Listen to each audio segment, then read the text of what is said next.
Na ką, visiems labas rytas. Nuėjau, pasisvėriau, apakau, mąstau. Reikia kažką daryti. Taigi, ką?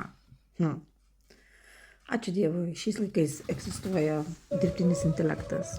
Pašnekėjau, pasitariau ir nusprendžiau pasidaryti savaitėlę eksperimento.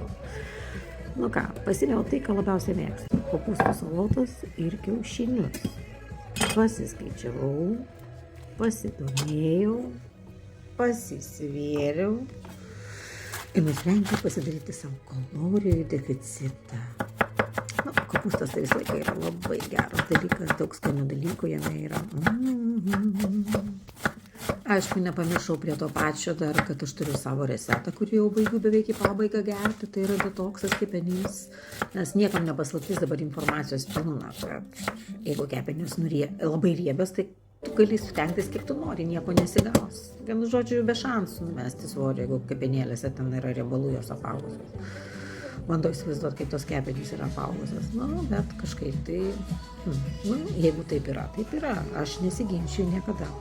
Ir aišku, geriu savo potį hidroslimą. Visą dieną gurkšnoju, kad nenorėčiau saldaus, kad nenorėčiau persivalgyti, padeda garbės žodis. Tai va, kadangi daug neprivalgau, tai svoris pradeda kristi. Ir nuo šiandieną dar aš nusprendžiau, galvoju, reikia man įtraukti į savo dienotvarkę norvegišką įėjimą. Išsitraukiau lazdas, labai smagiai jas išbančiau lipdama į kalną, man labai patiko. Tarp kitko, šitas rapsų aliejus yra tobulas, man žiauriai patinka.